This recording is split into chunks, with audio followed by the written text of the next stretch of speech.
So on to part two, the high specific heat or the high heat capacity of water, and we're going to also talk about the high heat of vaporization too. So specific heat is the amount of heat that is absorbed by a substance for it to change its temperature.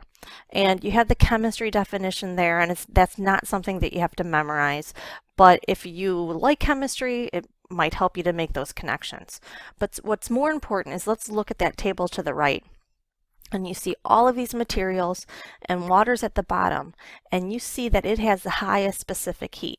And the highest specific heat isn't by a little bit. Like if you compare, water to ice, it has twice the specific heat. If you look at it compared to metals, it has, maybe 5 times the specific heat of some of those metals. So the high specific heat of water means that water can absorb a lot of energy before it changes temperature, and that's going to be really important. And the reason why it has that property is because it's polar and because it can hydrogen bond. So some phenomenon that is really important for living things that relates to the high specific heat or the high heat capacity of water. We live by Lake Michigan.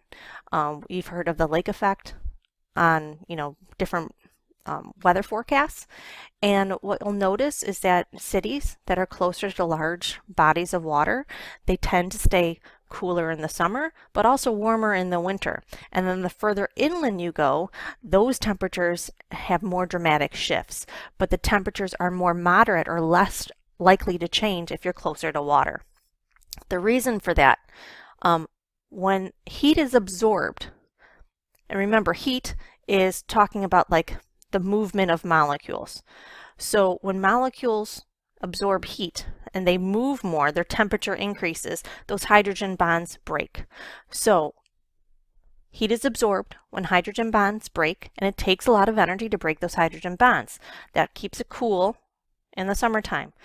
But also when hydrogen bonds form, when those molecules form hydrogen bonds again, heat is released, and that's what keeps things warm in the winter. And so it's all about hydrogen bonding, keeps things warm in the winter, cool in the summer, and it's all about the hydrogen bonds. The other thing that's important, and that's more for like an individual organism, is the high heat of vaporization, which relates back to heat capacity, because this is how much energy does a liquid need to absorb before it will turn into a gas, before it'll do that phase change. So water has a high heat of vaporization. It needs to absorb a lot of energy before it will turn into a gas, into steam, or before it will evaporate. And all living organisms take use of this, and we use it for evaporative cooling, which is a fancy way for saying sweat. So our skin cells will, produce liquid, they'll produce water, and when that forms, the temperature from our bodies will cool when that water evaporates, because when that liquid water becomes gas, it removes a lot of that heat because it takes all of that energy to break those hydrogen bonds.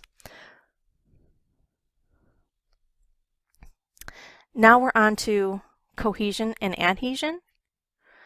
So if we look at this spider's web, we can see both cohesion occurring and adhesion.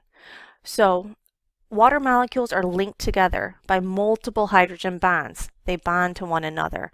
That is cohesion. When molecules stay close together, that's cohesion, like things staying together. Water, hydrogen bonding to water. That explains why you get large spherical droplets of water forming on that web, and you can see that some of those droplets on that web are really large compared to others, and that's because of the cohesion, because of the hydrogen bonding of water. The other thing is you can see that the water is actually sticking to the web. The web's not made of water, it's made of protein, but the water molecules are sticking to those proteins. That's adhesion. That explains why the water sticks to that web. Adhesion's kind of like tape. We call it adhesive tape. Tape is when you put one thing onto something else. So the hydrogen bonding of water allows it to not only be cohesive and stick to itself and other water molecules, but it also allows it to adhere to other substances like that web. So let's look at transpiration, because transpiration is an important topic that we have not had the opportunity to talk about, but it does have to do with water. So if you look at that tree, there are two types of cells in that tree in the middle of the trunk. There's xylem cells, and that has one-way traffic. That's for the movement of water and solutes, and it always only goes up. And then there's phloem cells, and phloem is two-way flow because that's going to have water flowing, but also, food, sugars and starches and stuff like that. And then to the right, you can see there's water molecules, and those are in the xylem cells, and they are cohesing to each other, but they're also adhering to the sides of the xylem cells. So, to talk about transpiration, there needs to be one way to get water that's in the soil up to the top of the tree into those leaves, and that's a long way, and that gravity is a strong force to work against. So understanding transpiration is important. So let's talk about how plants pull water up into their roots all the way through xylem cells and into leaves. So we're going to talk about the 3 steps. We're going to start at the bottom. So let's look at the little number 1 first. And in number 1, you can see the osmosis of water occurring. Remember, osmosis is movement of water from a high concentration to a low concentration. So we see the water is in a high concentration in the soil. It's in a low concentration in the roots because the root cells are hypertonic. They have a lot of solute. Usually root cells contain starch, and they keep those cells filled with starch and filled with solute so to make sure that they're always hypertonic to the surrounding soil. So we see water moving from a high concentration of water in the soil to a low concentration of water in the cells because the cells are hypertonic. So that's step 1.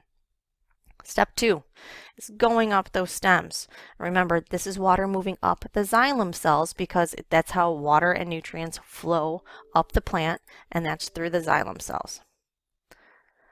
So we see the water is passively moving up the xylem cells by adhering to the walls of the xylem cells, but also by being cohesive and sticking to each other. And that's all to do with hydrogen bonding. And then our third step up at the top is water that's in those leaves.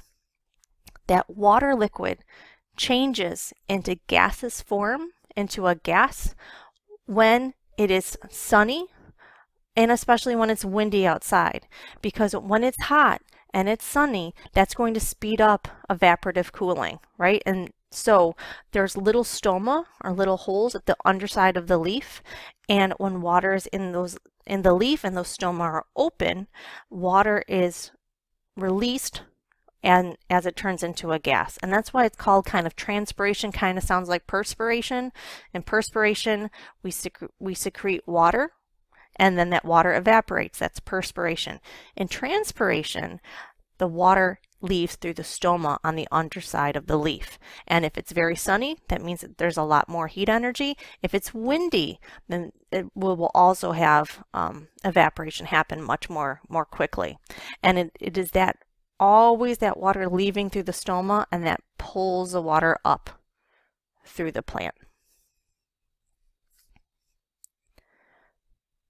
Here we see a little spider, and he's not on a piece of rubber, he's on water, and that's the surface tension of water right there again. That's another property of water that all has to do with its hydrogen bonding.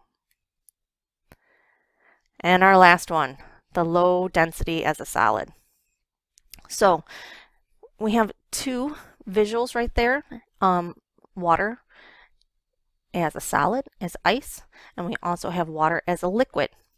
In liquid water, see, it says it's transient hydrogen bonds. Transient means like it's for a little while, it's not forever, which means that those hydrogen bonds form and then they break and they reform.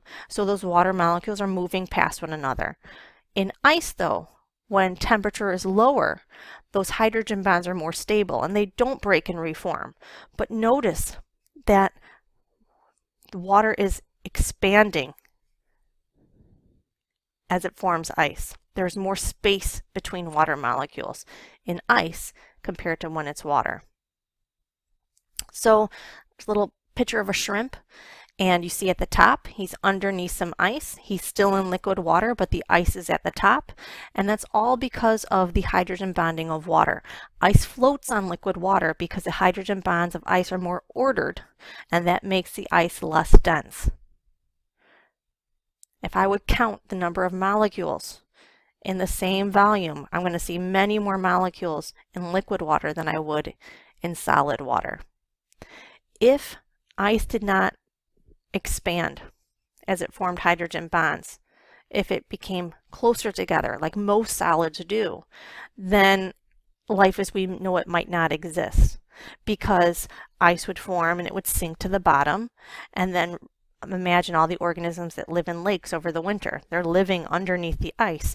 They would all freeze solid, and that would be impossible for many organisms to continue their life if water did not become less dense as it turned into a solid. So this is the end of today's lesson. Remember that today was all about the polarity and hydrogen bonding of water and how it determined all of those properties. Your assessment for today's lesson are 3 questions on AP Classroom, 3 multiple choice questions, and then the hydrophobic, hydrophilic Google form quiz. Those are 6 questions, and you're just going to see 6 molecules, and you have to say if that molecule is hydrophobic or hydrophilic. I hope you guys have a great day. I look forward to seeing you tomorrow.